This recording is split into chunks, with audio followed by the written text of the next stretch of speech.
Hello and welcome to Elephant Roses. My name is Katie. So today I have a little bit of knitting, a little bit of sewing, lots of catch-ups. I have a finished object. It's just kind of a catch-all of my crafts. September and the beginning of October are very, very busy for my family. So I'm now trying to play catch-up and get projects done. I had a lot of projects that I could just stuff in my purse and take them with me. Not sure if anybody else is like that or not, but I have lots of little knitting bags that fit perfectly inside of my purse, so I always take those with me. Some of them work, some don't. My Friday tee, I'm still working on the collar, which takes forever on that pattern. It took forever the first time I made it. It's taking forever the second time. This time it came off the double pointed needles, so I've got to do a little repair work before I can finish it. It's almost done, thank goodness. Then the rest of the sweater just flies off the needles, but man, that collar, that thing takes forever. So hopefully you enjoy this content. There is no crochet this time. I'm currently looking for a crochet pattern. I like the Victorian Edwardian blouses. I like the high collar. I love lace. So I'm trying to find a crochet pattern that kind of fits that time period. Very beautiful lacy top that would look really good under cardigans or suit jackets so I can wear it to work. I started this a few years ago. I try and make everything so it does dual purpose. I used to have multiple wardrobes because there was the mom wardrobe and then my job and then going to the grocery store, going to the movies, and it just was way too much. So now every piece I make or buy has to be able to do all functions. So it has to serve all parts of my life. I can dress it up, dress it down. I can do whatever with it. It makes it so much easier because now everything mixes and matches. Obviously I don't wear jeans to work, but so jeans and slacks are still separate, but all my tops, all my jackets, everything intermixes and can be dressed up, dressed down. And it has been the greatest thing I did. I've done it in the last couple of years and I continue to do that with everything. So that's what my hope is with this pattern. It's something that would look great with jeans or great with in a business suit. So if you know of a great pattern, definitely leave me a comment down below of the name of the pattern and I'll go scout it out. If you'd like a video of me searching for said pattern, let me know.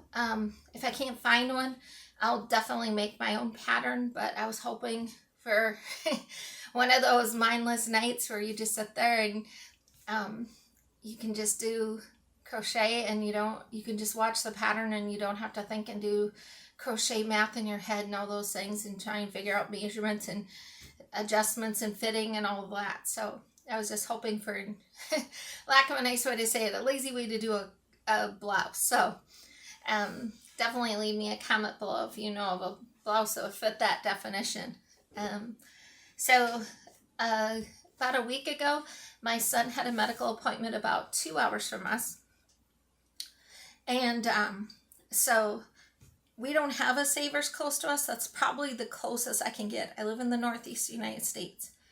So I had a coupon. I've been going to Savers for a really long time, so I've always been signed up to their newsletter, and this time it just coordinated perfectly. I had a 50% off coupon, up to $100. So we didn't have much time to shop, so we went shopping, and he got a couple things, and I got a couple things. The big thing I got was, and you'll see it in the overhead shot when I go to do the overhead, I got a 24 by 36 self-healing Fiskars mat, if I can say the word. And it was regularly $15, and I got it for $7.50, and it was basically brand new. It still had all the stickers. There wasn't a mark on it. I thought that was the deal of the day, and I was so happy with it. So I'll go to the overhead now, and I'll walk you through the other purchase I made that day, and then I'll just segue into the rest of the projects I've been working on and show you my finished object in knitting. And then I'll move into my shop update as well as show you a few items that else I've been working on. I'm still working on my Precious Fabric Challenge. that was supposed to be done the end of September, but just ran out of time, so I can show you the progress I'm making on that sewing project. That is my only sewing project right now that I'm working on for myself personally. So I hope you enjoy this content. Definitely leave me a comment and a like below, and definitely subscribe if you'd like to see more of this. So I'm going to go to the overhead shot now, and I hope you enjoy. So this is the mat I got. Again, it's 24 by 36. Thought I did really good for $7.50. And then the next thing I got was, it's called, try and put that into focus, Burnett bamboo yarn. It was 60 grams, and I got 2 of them. And I'd been seeing the daisy shawl. I'll put the name in if I got it wrong, but it's called the daisy shawl, I believe. So I first started the project on the recommended needles. This is a little bit heavier than the fingering weight that they called for, but I thought I'd try it and see what it looked like. And it did tend to be too tight. It's not that flowy, lacy look like it is. So I scrapped this idea. And then I went to experiment with a couple different needles until I got the right look where I thought it emulated. It's a little bit bigger because obviously I went to much larger needles. And but it still looks really pretty. So currently on the first skein of yarn, and I'm almost halfway. Well, there's a 4-section repeat, and I'm almost halfway through that 4-section repeat. So I'm not gonna have enough yarn. So I started looking on Ravelry, sent out some emails to people who had this in their stash that was willing to sell it.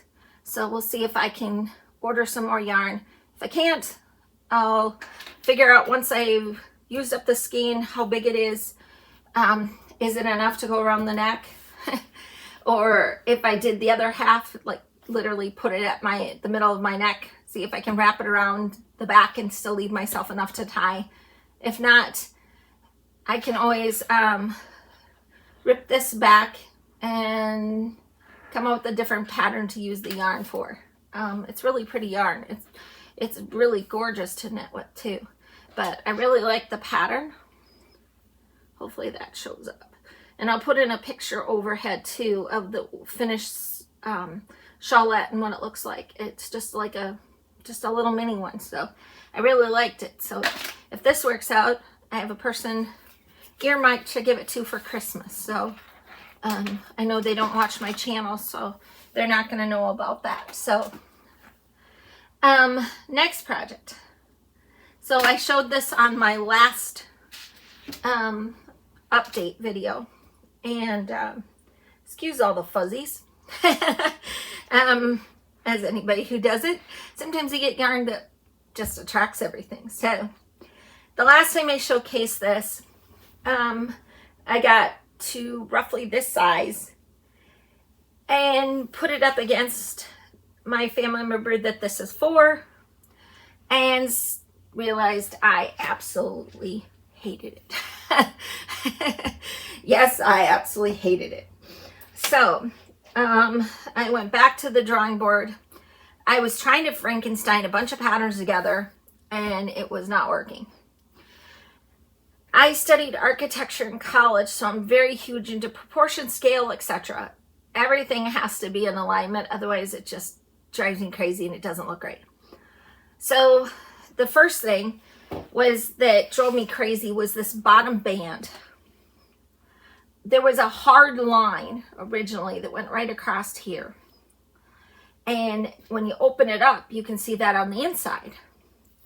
And that drove me crazy. Literally drove me crazy. Because with the scale of him, this just looked ridiculous. It looked like my finger up against him. It was just out of proportion, out of scale. Didn't work with him. And I was like, that's not going to work. That's going to drive me crazy every time I see him in it. So, went back to the drawing board, took lots of measurements of what I had already done and recalculated everything. And then I ripped it all out, started again, hence the ball of yarn. By the way, I'm using Hue and Me yarn. Hopefully we'll try to put this in frame so you can see. And it's in the color Peacoat. And it's a really cool yarn because it looks blue in some lights, it looks charcoal in others, and in other lights it looks black. So I think he's gonna love it because it's, you know, it changes colors. So he usually likes that. So what I did was I figured out what I liked about the pattern that was the combination of all the others. I liked the dimensions of these ribs.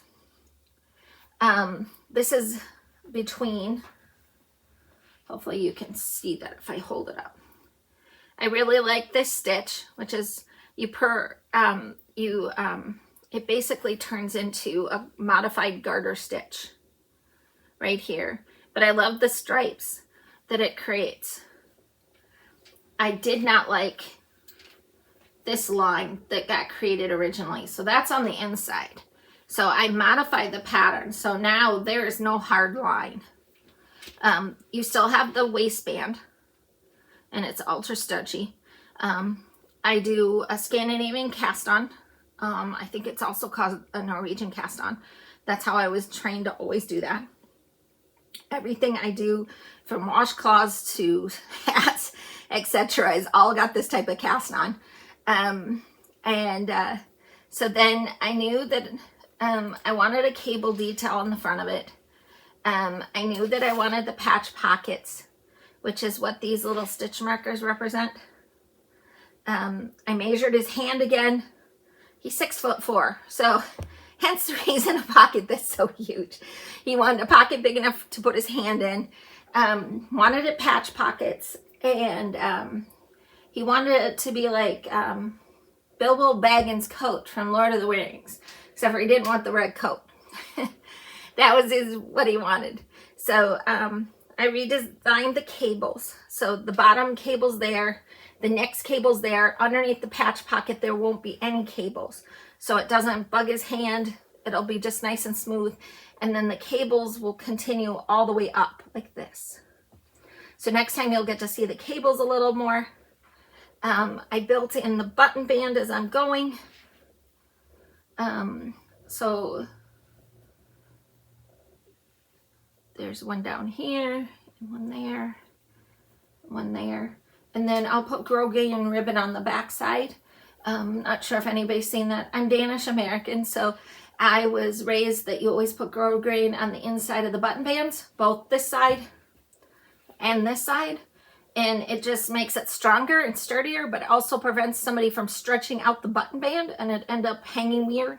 So, and then on the inside, he really likes this.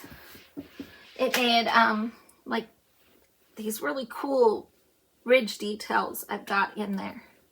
So he asked me if it was going to be reversible, and I told him I don't know, but he really likes this. He asked me if I can't make it reversible to make him another cardigan that has this detail on the outside. Not sure how well that shows up on camera, but it's raised. So he really liked that. So I try to weave in my ends as I go. So this is the last section I did. So before I start knitting this next time, I'll weave those ends in. But that's the status of this. Because he's 6'4", this is going to be one massive sweater. I'm going bottom up so that I can get the length right for him. I only started knitting in the round 3 years ago. Before that, I always knit everything flat and then pieced it together. And I've been knitting and crocheting and sewing since before I started school. So it's one of those handicrafts I'm so grateful the older generation taught me. It's come in handy in my life. So that's where the design work is coming from, is me. So I hope you enjoyed that. I'll definitely keep you updated as I go on this cardigan. And if you'd be interested in the pattern for it, definitely let me know. I'm taking meticulous notes as I go. But this is truly my design now versus Frankenstein and a bunch of patterns together, which I didn't like.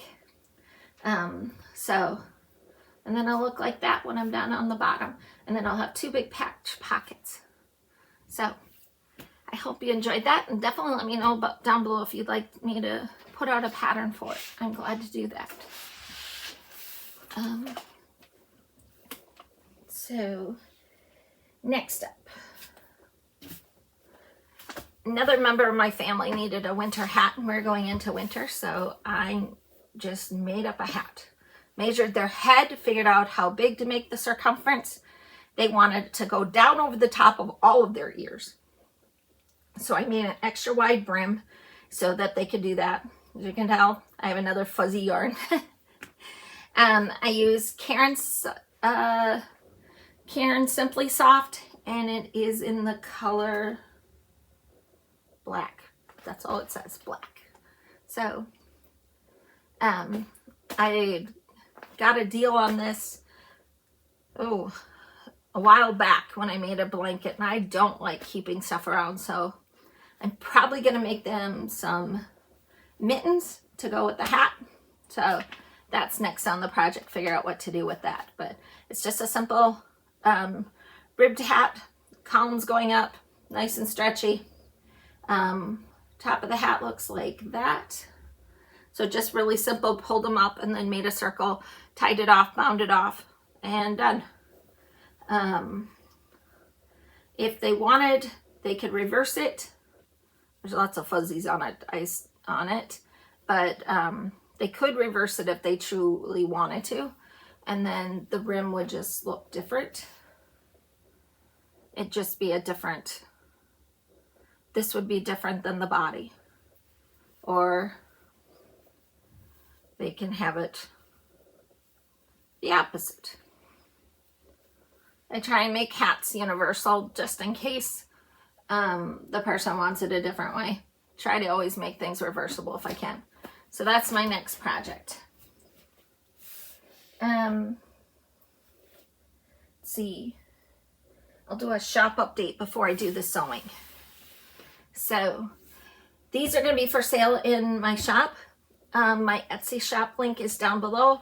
I had showcased in my last video the aprons I made. I still have some aprons left. The next two things are going to be up next. These will be up hopefully tomorrow, Wednesday. I'm planning to have these posted by Wednesday. And so there's 4 different designs that I'm going to put in a pack together. So there's like a peach, and then a marbled like pink and peach and other colors. This is made with scrubby yarn, and they're completely knit. My pattern again. I like making washcloths. I think they're a great little stocking stuffer. Something you can give away really quick and easy. And then the last one is just got a peach diagonal down the middle and then the solid yarn there. So that's the first thing for the shop. I'll put that there. I'll spread them out so you can see them a little better too. So that's the first update to the shop. And then these are almost done. They should be up here in the next week or so. This one's already pinned. This one's still got to get finished. So I hopefully you can see this. I know the lighting isn't the greatest. It really glares. So this one's got bigger beads. This one's got smaller ones. This one is hand embroidered around the birds. So this will be the top of the knitting bag. This will be the bottom of the knitting bag. And then they'll have a nice little handle. And then there'll be a nice little drawstring that goes across here. So it takes a little imagination to see it now, but in the next video I'll have them finished and you'll be able to see them. Or at least a picture of them. This one I tried to machine stitch around it. I think it turned out pretty good. And then there's the pearls on the very top. You can see there's a French knot at the top of all the pearls. And it's the same on this one too. I put French knots. So these are the two newest knitting bags that I'm working on, and they both have a handle. This is a limited run. I only have so much of this fabric. I buy as much as I can off of remnant racks when I get to a fabric store. I'd rather come up with a project to use the fabric than let the fabric go to the landfill. So these will be up very shortly on the shop. These definitely be up tomorrow. So if you need some, definitely grab them while they're there. And there's also aprons too, still from the last video. And then the final one is my sewing. And this is the Precious Fabric Challenge that I was part of in September. I did not get it finished because life happened and family and everything. So the pattern on the back is identical to what's called, except for it needs a lovely good pressing, which I haven't done yet. I'm working on sleeves currently. The one major modification is these pleats. In the pattern, it called for these, and this is a Berta pattern. It was literally like over an inch in, and they were longer, and I'm really short, and it just did not look great at all. So I took them out, and I figured this out in the mock-up, which is why you want to use a toile. I figured out in the toile. So then I played around with it, and I figured out that I didn't want it super tight. I like the loose effect of this top. Again, I'm going to plan on wearing this for my work. So, and you can still see my chalk line. So I shortened it and I brought it out. So I had to do a little bit of extra work on the side seams so that it would fit really good for me. And then the button band is all done, and with the facing. So I just gotta put the buttonholes in, and I should have this done the next time you see it. So, but I really am just taking my time and enjoying this. I've had this fabric for a while, and it's kind of precious. The store I bought it is no more. So it's one of my last two pieces I bought there when they were going out of business. So I really wanted to take my time and make something I really like. When I next show it to you, it should be done, and I can show you the surprise I figured out how to do. I tweaked and modified it so that the other short sleeve version of this top, I took the features of that top, which are the side gathers, and I figured out a way to do it so that I can take it on or off. I also figured out how to put a waist tie on that I can take on or off, or I can just have the top like this with no waist belt or the side gathers. So a top 3 ways. So I'm really excited to show you how I did that the next video. So, but this one is just, I'm taking it nice and slow. Sometimes it's nice to do a nice slow, bleh, if I can talk today, a nice slow sew, and just let it kind of just go together, you know. Sometimes we rush because we need the object really fast, or we just want to get it off of our sewing list. This one I just decided to take my time. I wanted it to be something that I enjoy long term, so I'm doing all those extra little details. It's a step a lot of people skip because they just run out of time, which is that extra stitch in the ditch. When you're doing the facing, hopefully I can show you. That extra step to just stitch right here to keep your facing down. And I'm guilty of it too. And then all of a sudden your facing can't come out. It's nice and tightly secured there. And so I'm guilty of doing it too, because I'll just race and I'm like, nah, I'll get back to that later, and then I never do. And then the facing forever will bunch up on the sides on me. So for today, I hope you enjoyed it. Definitely leave me a comment and a like and a subscribe down below if you'd like to see more of this content. Definitely leave me a comment if you'd like me to do more in-depth videos about how I find patterns or how I design patterns or anything like that. I'm always glad to do that. So it was wonderful to see you. I hope to see you soon. Definitely leave me a subscribe down below, and that will notify you when the next video comes out. So I hope you have a wonderful rest of your week. We'll talk soon. Bye.